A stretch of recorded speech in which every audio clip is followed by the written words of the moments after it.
countries. To unpack the latest rankings, we're joined in studio by Home Affairs Acting DG Thulani Mavuso. Thulani, thank you for joining us. We were chatting briefly off air. Just explain to us how these negotiations take place in terms of visa-free countries. No, thank you very much, and thanks to the viewers.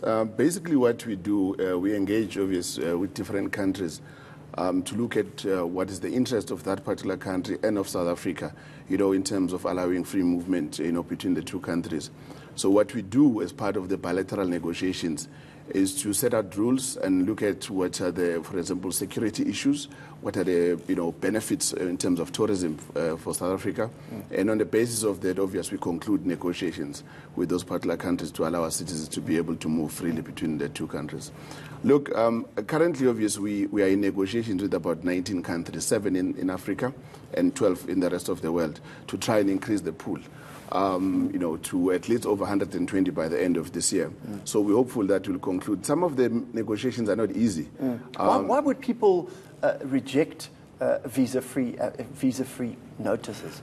There are two main reasons. One is the security issue. Because you find that because certain countries, your citizens go out in those countries and then they overstay and they become illegal migrants. And obviously, as a country, you need to cooperate to be able to retrieve your citizens who have overstayed in a particular country. But for an example, I'll cite a case of Saudi Arabia currently.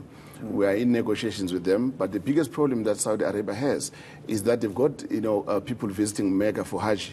So if you do a visa-free for Saudi Arabia, and then you'll have a problem because everybody else from South Africa would want to go for the Hajj, they would want to go. But there is a limit in terms of the number of people who can come per country, and that a person can actually, do it, once, I think, in 3 years or so. So you've got those dynamics. You need to look at the country situation before you can make any determination on that. I guess in that instance, you can't have everybody going there. Logistically, they can't cope with the number of people that are coming in. Precisely. So I was just making an example with that. Obviously, then other countries, they raise other issues that are security. Like, for example, South Africa, when we make a determination on who can be a visa-free, in South Africa, we look at the stability of the country politically and also the issues of security that are being raised. I mean, you'll recall that SADC, the whole of SADC, does not need visas to come to South Africa except one country, which is DRC.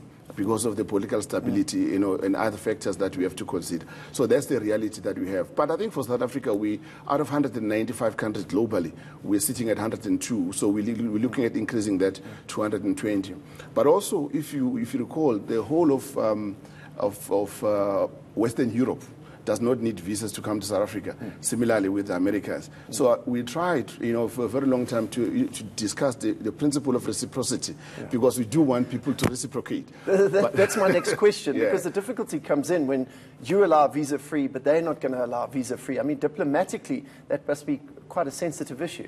It is quite a sensitive issue. You'll recall that, for example, the UK, we never used to have visas for UK. By the way, issues that were raised in relation to people who were fraudulently accessing our documentation and then go to those countries and overstay. And also, I think we need to look at our international migration policy as a country, because we also allow people to acquire our citizenship, only to find that in some of those instances, they just want to use it as a conduit to go to countries like Europe, where they will be able to overstay and then create problems for South Africa. I mean, South Africa, by their very nature, they love their country. They are not overstayers in other countries. They go and come back. We never had problems of other countries saying to us, come and retrieve your citizens who are actually overstayed in our country. So basically, our biggest problem was those who were coming through South Africa and using it as a conduit. Generally, how do you determine how much a visa is going to cost, and what happens with that money? Well, particularly for those who are taking South African visas. No, the money we put back into our coffers, in the state coffers, as the revenue that we generate. But also, I think, remember, it needs to offset, the cost of production, because we have to print, for example, the visa labels.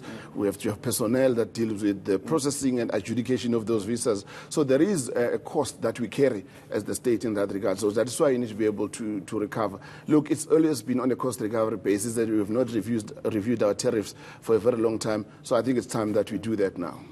Just a couple of weeks ago, the Home Affairs Minister, Malusi Gigaba, saying that they're relaxing some of the visa regulations for tourism. You mentioned the word tourism. How does that all sort of amalgamate with each other in terms of relaxing visa regulations to allow the tourism sector to grow? Yeah, look, it must be very clear that the reason why, obviously, there was that relaxation, there were a number of issues that you had to consider, because remember, public policy by its very nature, every 3 to 5 years, we have to review and see what is the impact of what you had implemented. So at the time, I think there were a lot of negotiations that we had with other stakeholders in government, outside government, to say that in order for us to grow tourism, last year we saw about 10.3 million visiting South Africans. There were issues relating to parents who were coming with children who are foreign nationals, who were saying that we probably would not consider South Africa because of the number of documentation that we needed. So we have relaxed that particular component. So we're hoping that that obviously will increase tourism, because it was not actually implemented to impact negatively on tourism, but it was implemented because we wanted to ensure that we deal with issues of child and human trafficking, which is a global phenomenon that we cannot ignore as a country. But for our own also as a country is that we've got a 2005 Children's Act, which Section 18 of Children's Act gives certain responsibility to say a parent must allow or give permission for a child to be removed from the Republic. That act is still in place. So Home Affairs had to comply with that legislation, because if it did not, obviously there's litigation that parents take against the department if their children were allowed to leave the country without their consent. So you're saying negotiations are still going on with 19 other countries? Yes. How long do these negotiations take? I mean, can people expect visa-free trips to these countries anytime soon? Yeah, no, definitely. I mean, Qatar is one of those countries where South Africans now can go without a visa. We've introduced, obviously, in Russia is one of those countries now you can go without a visa. We recently also concluded with Angola. So we're looking at increasing, particularly in the Middle East and also in the African continent. We do want to knock on the door of Europe, because I think this is where in Europe we're struggling, because it's only Ireland, Kosovo, and Russia, technically, who are part of the European group. But we want to be able to go back to a previous regime that we had with the UK, because we worked with them, to try and resolve some of the concerns that they have.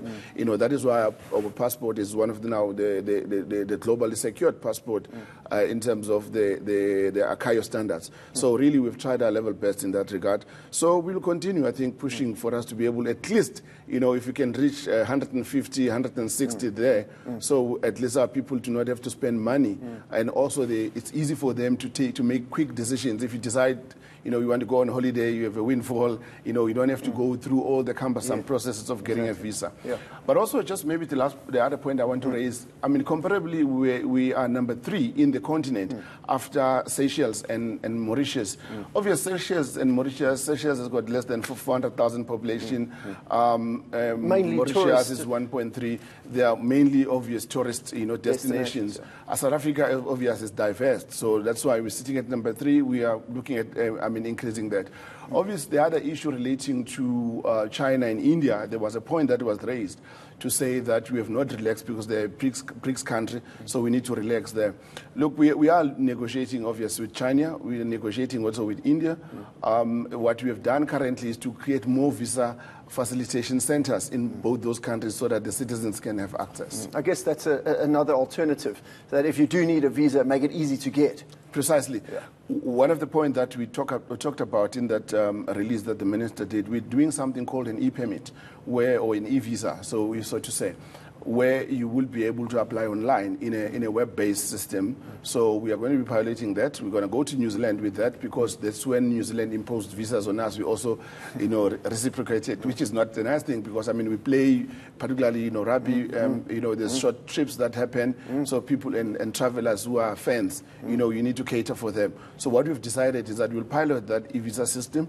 If once it's working, then we'll roll it out to all our missions, so that then we also do not have to have a sticker on the passport of a person who is a traveler, but the visa is actually sitting in our movement control system, so you have a digital visa on the system.